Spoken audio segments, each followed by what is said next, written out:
The legal development. Former presidential candidate Peter Obi has taken legal action against activist Adedaji following a series of public accusations. Peter Obi's lawyers, in a notice, demanded a retraction and an apology from Adedaji for what Obi's lawyers call defamatory publications. It states that Adedaji has repeatedly published false and malicious statements designed to injure Obi's reputation, both in Nigeria and abroad, including an accusation that Obi invested state funds into a family-owned company during his tenure as governor. The legal notice specifically cites a social media post from August 21st, 2025, in which Adedaji allegedly claimed that Peter Obi could only be president of the obedience on social media and that his supporters represent political extremists. Well, in a defiant response on Facebook, Adedaji publicly dismissed Peter Obi's legal threat as laughable, expressing his eagerness to confront him in court while reiterating his previous claims. A lawyer, he continues with the defamatory statements on his social media account. We know that the legal battle intensifies a long-standing public dispute between the two parties, which began when Adedaji had previously sued one of Peter Obi's aides for alleged defamation against his wife. I'll take some tweets before I come to you, Ion. This is from Pato, who wrote on X: when you shift from insults and criticisms to making categorical allegations about someone offering you a bribe, it goes beyond mere critique and becomes a serious accusation. Deji is not just any random social media user. He boasts about his 25 years of activism and is now a lawyer. He should recognize the difference between hypothetical and categorical statements when making the former, especially regarding an allegation of bribery. One must be prepared to substantiate the claim. Furthermore, Deji personally requested this. He publicly expressed his desire for it. As a lawyer, he has the skills to officially write to the anti-corruption agencies with a comprehensive petition if he was convinced that any actions taken by Obi in office constituted an act of corruption. Yet, he didn't do that. Instead, he wakes up every day throwing around all manner of categorical statements about acts of corruption. Another Twitter user wrote, "This case will really test the line between free speech and protecting someone's name. If Obi feels his image has been damaged, the court is the right place to sort it out." At the same time, activists and politicians both need to be careful with their words, like I said earlier. The truth will show in court. I hope justice will be upheld. I think that last statement, that last sentence is the most important, one of the most important things made in terms of, I hope that justice will be held.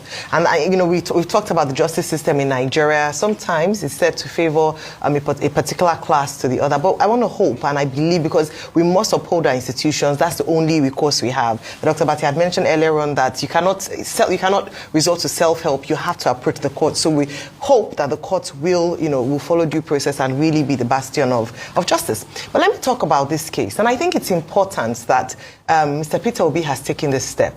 I'm not the court. I cannot determine whether or not Mr. Adedaji's statements was defamatory. He would have to prove himself or prove the accusations that he has made on his X account in court to beyond reasonable doubt.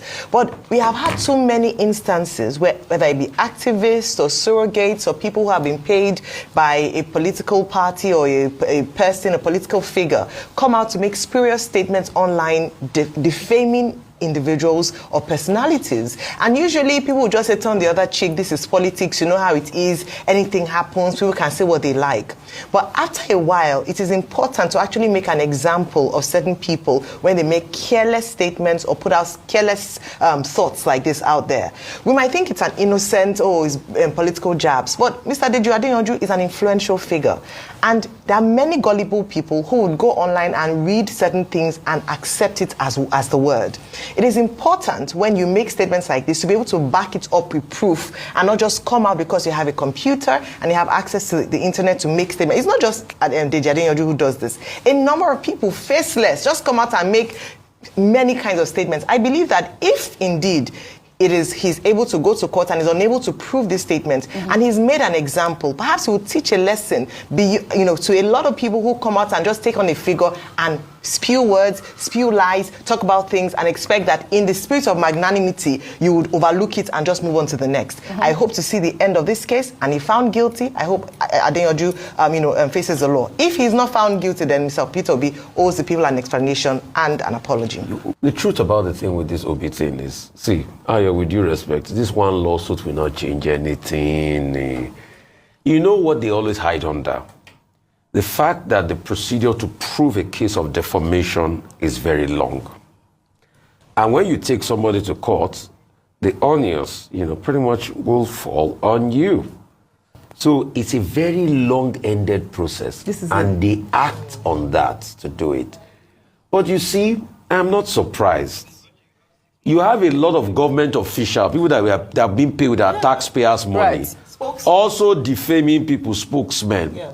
That's the society. But you see, the hypocrisy about all of this is the same government officials that are calling for the social media space to be sanitized. Yeah. They are the ones that are using it to defame people, which we have empirical proof. Dr. Martin, there is a Cybercrime Act law that has just been passed recently. In fact, that cybercrime rule, I know a government spokesman that has violated that. If I'm to activate the cybercrime rule today, the cybercrime law, but nothing will be done. So what I've come to listen to them is and see. So what I've come to say, if I can advise you, Mr. Peter Obi, with due respect, withdraw that case from court.